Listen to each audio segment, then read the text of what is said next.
Ayan. Kain tayo, guys. Time check. Magto-12 na. Ngayon pa lang ako kakain. O ha, ayan o.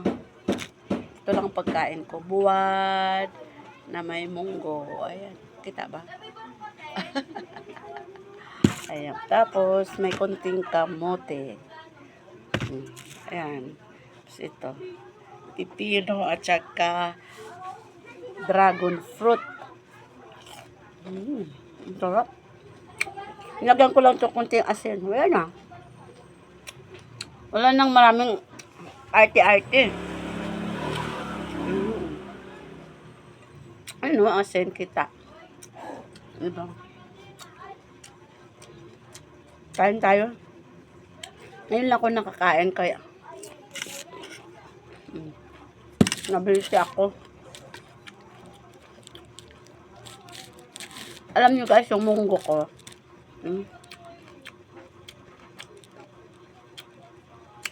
Sinahugan ko lang ng maraming kangkong. Ay may kunting alubate. Hinalo ko na lang din. Hindi naman sila mag-aaway eh. Kasi sayang, o diba? Halo-halo lang.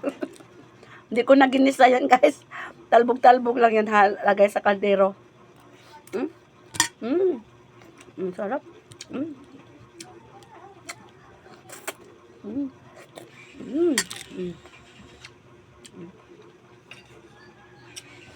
Mahirap guys kung wala tayong cameraman, camera woman, taga videographer.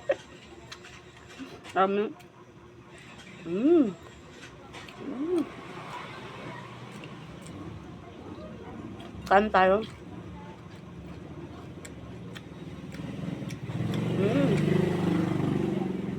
May nagtatanong guys, hindi na daw ako kumakain ng rice. Yes, hindi na ako kumakain ng rice. 3 years na.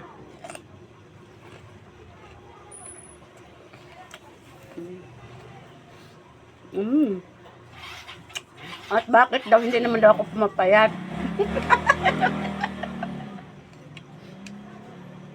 Bakit ba? Kung hindi ka kain ng rice, papayat ba yun? Nag-less lang ako ng carbohydrates. Hindi ako papayat. Tingnan mo naman yung pagkain. Siksik liglig. Paano ka papayat yan? Rice lang inalis ko. Tsaka yung mga pagkain na matamis, siyempre, nagli-less din. Hindi naman ibig sabihin na hindi ka na kumakain ng rice, di ka, papayat ka. Nakakabawas din. Bakit? Kasi ako dati 90 kilos eh. Tapos ngayon,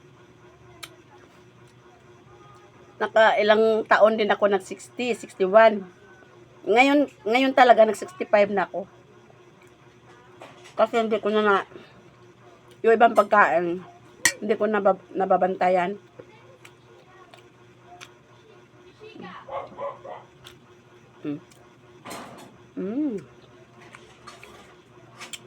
Super masarap. Hindi naman siya sabihin matamis na matamis. Masarap, takto lang.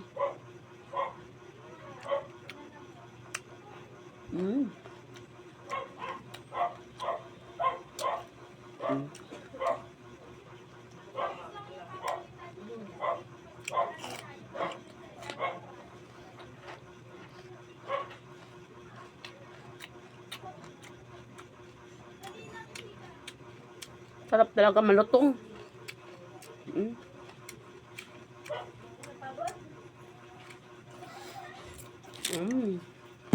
May gloves kayo? Gloves? Wala? Munggo. Na may kangkong. Kangkong.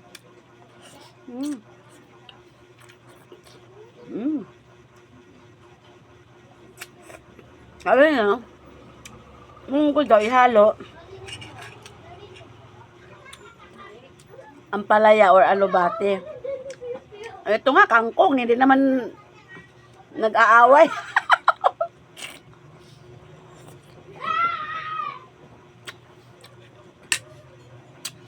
Yun lang kasi ang mayroon ako eh.